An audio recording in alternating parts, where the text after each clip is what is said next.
네, 이번 한 주 뉴스를 깊이 있게 내다보는 정치예보관 신지호 전 의원과 함께하겠습니다. 어서 오세요. 안녕하세요. 예, 이번 주에도 정치권 기상도부터 한번 준비를 해봤습니다. 오늘 오전 10시 사법연수원에서 전국 법관대표회의가 열립니다. 이재명 후보의 대법원 판결에 대한 의견이 나올지 주목되고요. 또 내란 우두머리 혐의를 받는 윤석열 전 대통령의 5번째 공판기일도 오늘 있습니다. 내일 저녁 8시에는 정치, 외교, 안보를 주제로 하는 대선 후보들의 마지막 TV 토론회가 열리고요.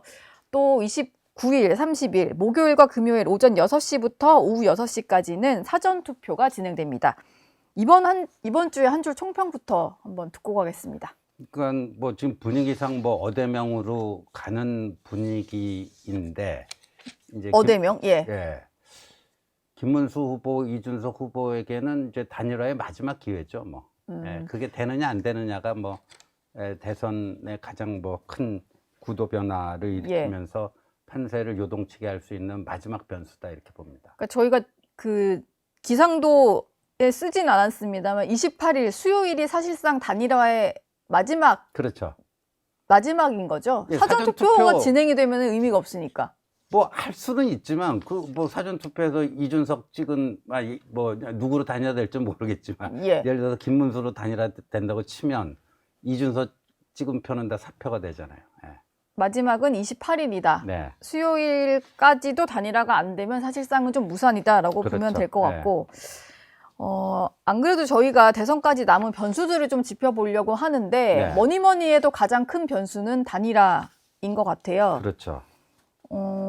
지금은 단일화를 하게 되면 투표소에 이제 안내문만 붙는 거고 용지에는 그대로 적히는 거잖아요. 또 과거에도 그런 사례가 많기 때문에 우리 유권자들이 그 정도는 다 눈치채고 그러니까 갈 때 이제 누구 찍을지는 마음을 먹고 갈 거니까. 당연히 그렇죠. 그리고 뭐 예를 들어서 단일화가 이루어졌다면 뭐 방송 신문을 통해서 대대적으로 다 알려질 거고 안 상태에서 가니까 무효표가 나오거나 뭐 이러지는 않을 겁니다. 투표용지에 들어가고 안 들어가고 이게 그렇게까지 중요하지는 않다. 단일화만 된다면. 그렇죠. 대한민국이 뭐 문맹률이 뭐 높은 나라도 아니고.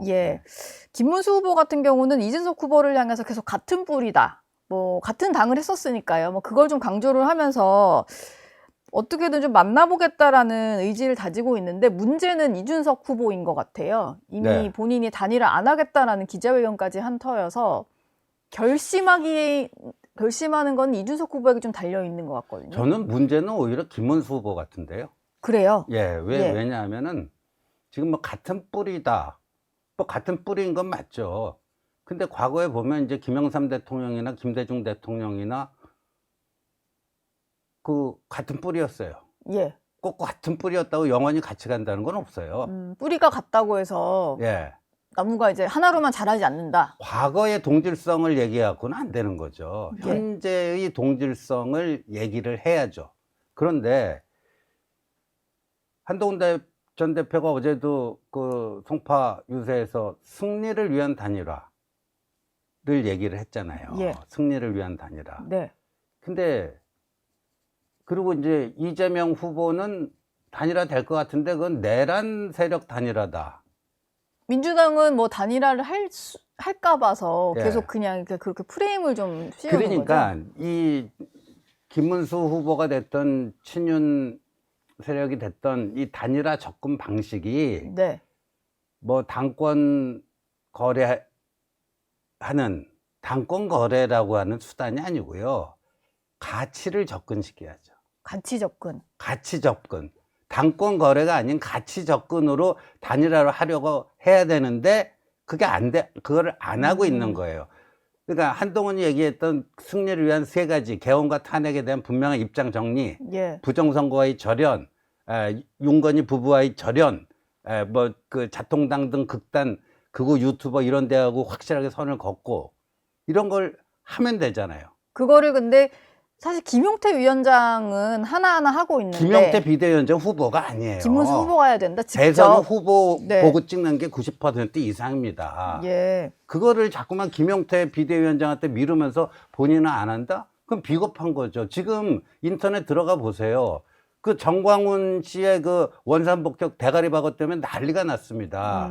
저런 사람이 무슨 성직자고 목회자고 그러냐. 근데 내가 신지호 전 의원이 네. 계속 이런 얘기를 하시니까 사실 이제 친한계로 분류가 되시잖아요. 한동훈 후보도 나와서 계속 친윤 구태 청산 얘기만 하시니까 네. 도와주러 나온 거냐 뭐 이런 얘기가 아니죠. 좀 나와요. 진짜 도와주는 게 이렇게 도와주는 그러면 자꾸 끄집어내시는 거잖아요. 이슈를. 아니죠. 우리 내부의 치부 국민들이 다 알아요. 저 사람들이 그거를 어떻게 처리하고 가는가를 예의주시하고 있습니다. 근데 그거를 좀 어떻게든 수습하려고 하는 우리 치부는 다 덮어두고 가자? 예. 그거는 오히려 표 깎아먹는 거고. 그러니까 보세요. 만약에 계엄 탄핵 그리고 김문수 후보께서 저는 너무 아쉬웠던 게 윤 전 대통령이 그 부정선거 다큐멘터리 보러 간 거에 대해서 아니 뭐 영화도 많이 보시고 사람도 많이 만나면 좋은 거 아니냐? 이게 그럼 득표에 도움 됩니까?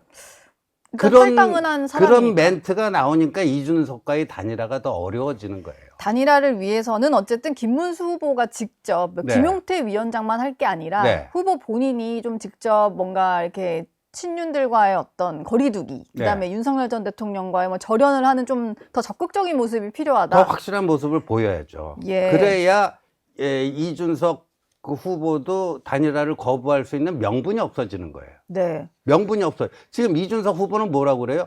부정선거 주장한 이재명과 김문수가 단일화하는 게 맞다. 이런 식으로 맞받아 치잖아요. 그러니까 단일화를 거부할 수 있는 명분을 없애기 위해서는 같이 접근을 해야 돼요. 네. 그리고 무엇이 미래를 위한 보수 세력의 올바른 방향인지.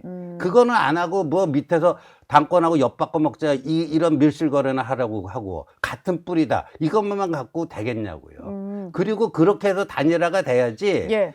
이재명 쪽에서 이건 내란 세력 단일화라고 하는 명분도 더 이상 통용이 안 되게 되는 거고 일부 조사에 따르면 지금 이 상태에서 단일화를 하면 이준석 지지자의 절반 이상은 저 김문수를 안 간다 그러잖아요. 그럼 단일화 예. 시너지 효과도 제한적인 거 아니에요. 근데 그런 식으로 가치를 접근시킨 상태에서 단일화가 이루어지면 그 시너지 효과가 제대로 나죠. 시너지를 내려면 그렇죠. 이준석 후보를 지지하는 사람들은 대부분 그냥 본인의 어떤 이념 성향이 짙어서라기보다는 정말로 이제 그 후보에 대한 관심을 갖고 하려는 사람이 많으니까 굳이 국민의힘과 손을 잡았을 때는 안 찍는 사람도 있겠죠. 그러면 그거를 하지 않고 단일화를 하는 건 좀 의미가 없어 보이고 이게 이틀 안에 다 가능한 일인가요? 그러니까 그거를 같이 접근을 안 하고 무슨 거래를 통해서 하려면 단일화 가능성이 확 줄어들고 예. 설령 뭐 어떻게 된다 한들 그 시너지 효과는 대단히 제한적이다. 사실 신지호 예보관께는 좀 그래도 희망적인 보수 지지자들이 보시고 계시니까 좀 희망적인 얘기를 이게 승리의 메시지예요, 이게. 그래요? 아니, 우리 치부는 그냥 다 덮어두고, 그러니까 이재명 나쁜 거 알아요. 이재명 위험한 거 알아요. 그것만 두드린다고 되는 게 아니에요. 네. 알겠습니다.